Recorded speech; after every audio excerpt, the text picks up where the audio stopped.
Hello everybody and welcome back to another episode of the Points of Articulation. My name's Dave and if you're new to the channel, welcome. Today I'm looking at the Hot Wheels Star Wars Starship Select First Order TIE Fighter. This is number 14 in the set and released in 2023.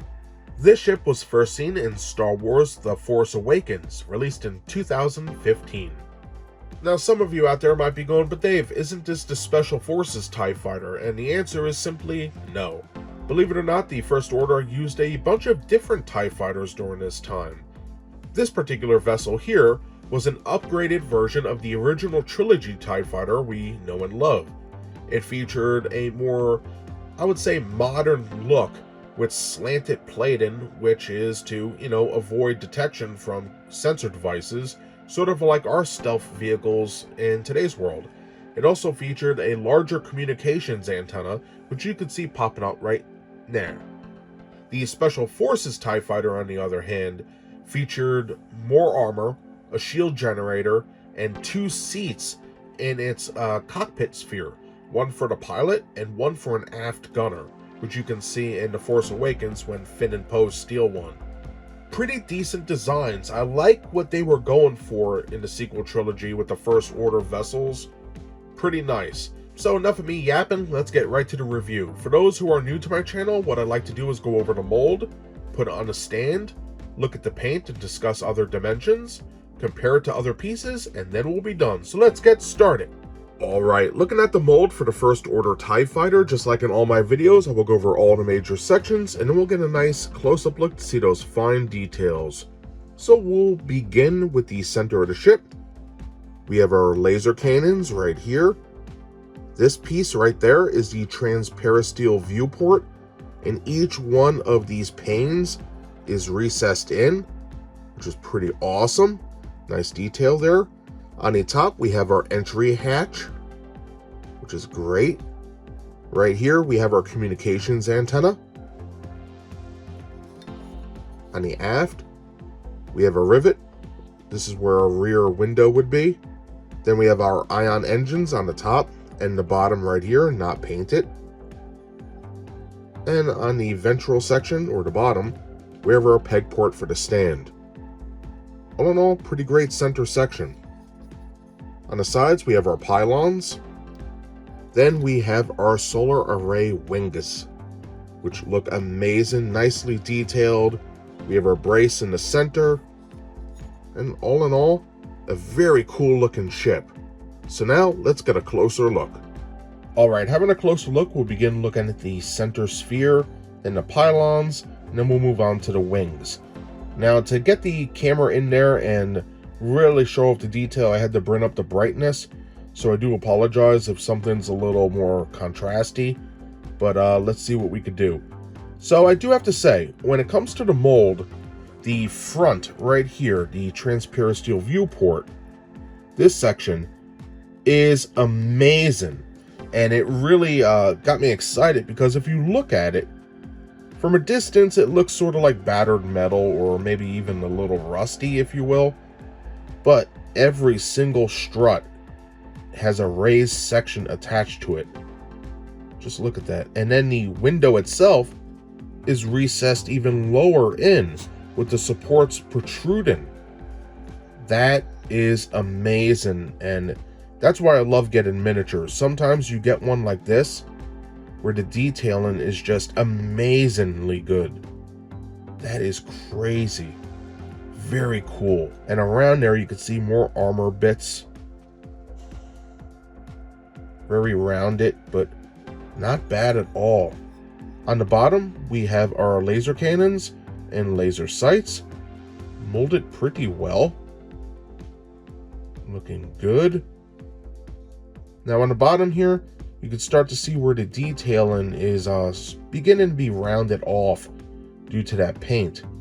But it is there. Lots of detail, by the way. Just amazing. Cool.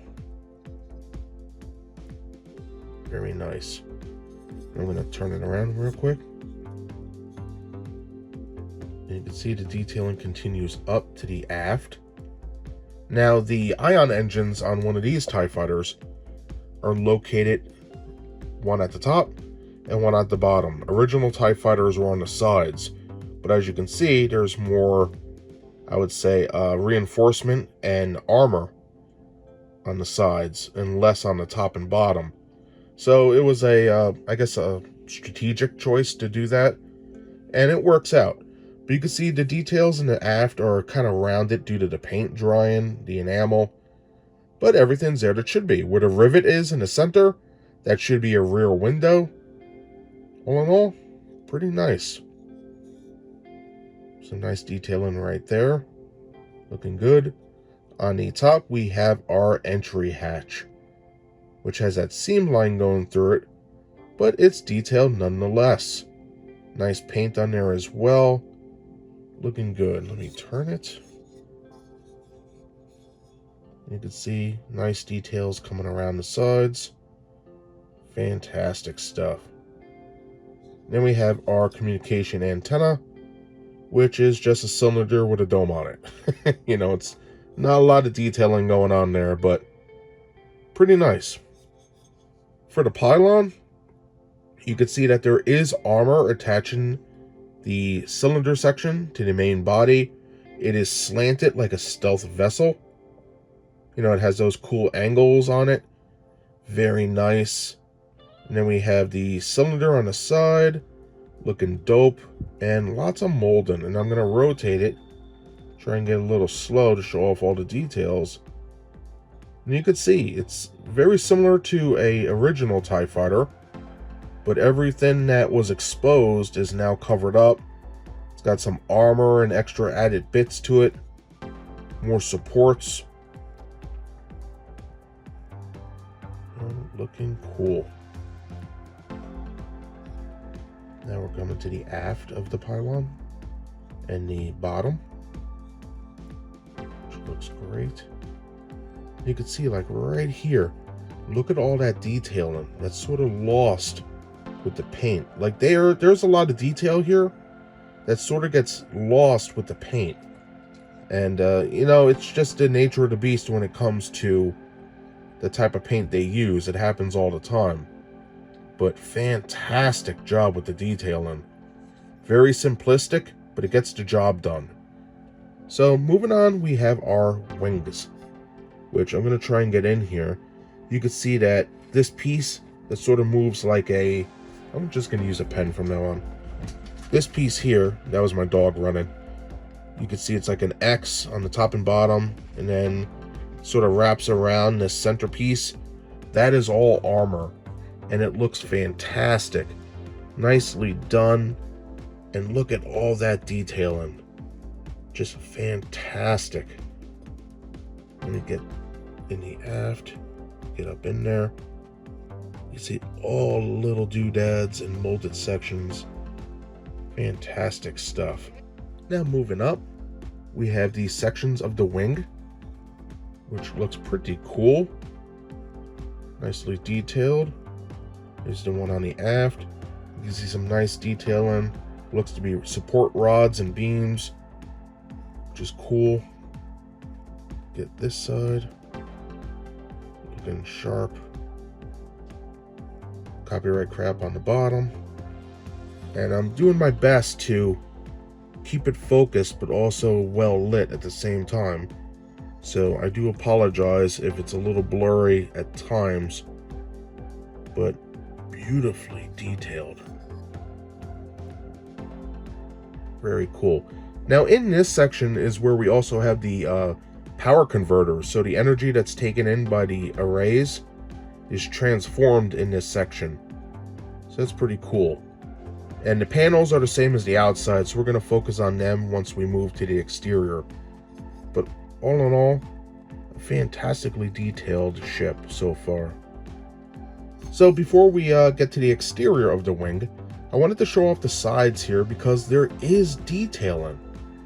As you can see coming down, it's sort of rounded off due to the paint curing, the enamel, but there is detailing, as you can see right there.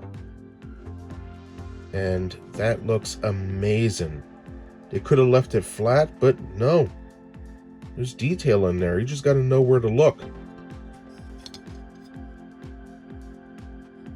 Beautiful stuff. Very simplistic, but it gets the job done.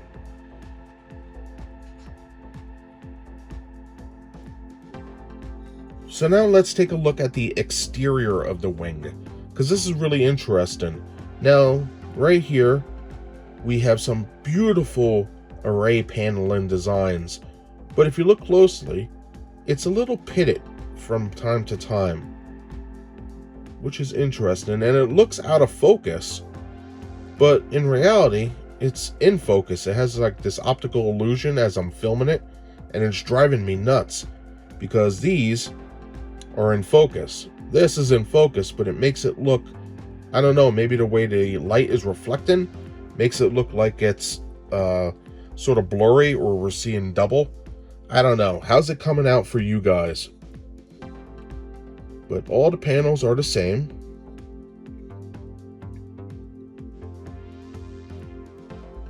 You know, nicely detailed. All a little recessed in, and that's where the shadows come from, those dark little rectangles. But fantastic job. Now for the support beams, you can see that they are detailed excellently. We have some rods, different doodads, just really nicely done. Now I have to say, I'm very impressed with this vessel. Some great detailing on here. And this side. And then probably one of my favorite parts is the wing brace on the outside. Look at the detail on that. And it's not flat. If I turn it, you could see tons of raised sections on there, which is beautiful. And you want to know what this reminds me of is the component to the Nostromo in Alien. Just lots of little locking mechanisms. You know, it looks like an airlock to me anyway, even though it's not.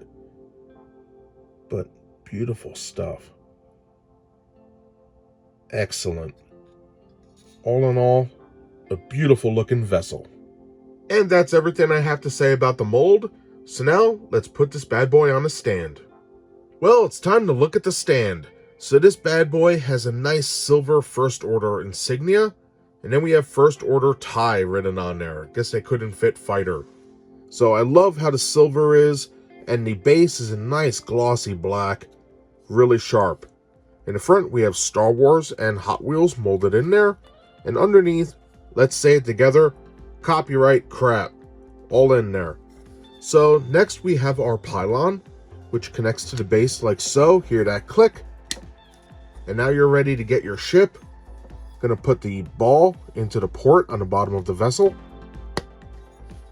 And just like that, everybody, you are good to go. And now looking at the paint on the First Order TIE Fighter, we have 5 different colors.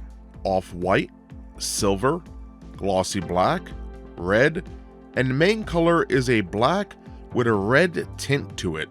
Looks kind of cool.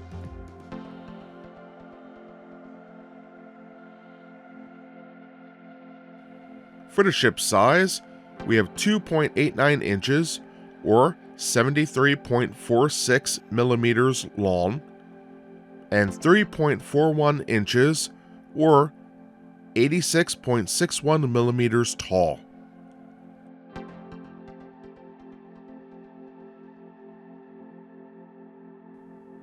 For the ship's weight, it comes in at 6.41 ounces or 181.7 grams.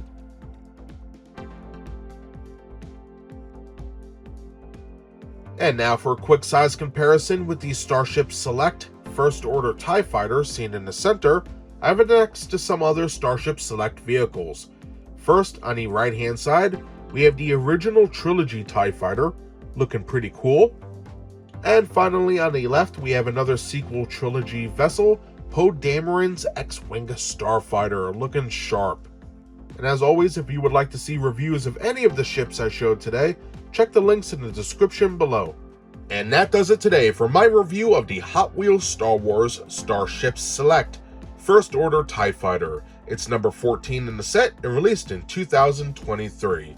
This line, though, proved to me that it's for the adult collectors because when we zoomed in right here, you can see the center sort of circle where it looks beat up like broken metal, almost rusty from a distance. That is just a design because they molded in all the struts to the window. And that, ladies and gentlemen, is what it's all about. When I buy these miniatures, that's what I'm looking for. I'm looking for the tiny little details that I can't get anywhere else that makes me feel very happy that I have something that is as close to something from a fantasy world as I could have on my desk or shelf. Then with the wings, very detailed. The solar array sections are fantastic. The brace is great. I'm very happy with this ship. I would have liked maybe a little paint on the ion engines in the back, but everything's there that should be, and I think they did a great job. I'm not being a shill. I'm not being paid to say this. I'm just giving credit where credit's due. But the detailing is very nice. I know some would say it's generic, but that transparent steel viewport, that was just like lighting a candle on a birthday cake for me. You know, a company doesn't need to do that. And I think I talked enough about why I like the mold on this thing. So let's move on to the paint. The paint has several different colors. The main color is not exactly a black, but more of like a dark charcoal mixed with like a maroon. Well, when you take that dark base and you mix it with white, red, silver, and glossy black, everything pops. And I love it for that. It does its job. It makes the laser cannons pop more. Your eyes are drawn to the important sections of the vehicle, which is amazing. And you can't forget, it does come with a cool glossy stand. So that's everything I have to say about this awesome ship today. I hope everybody at home enjoyed this video. If you did, smash that like button. I know making it, I had a blast filming this one for some weird reason. Maybe I'm just in a good mood today. I don't know. Everybody out there, thank you so much for taking time out of your hectic schedules to watch my content. It really means a lot to me, and I hope to see you next time for another episode. Bye, everybody.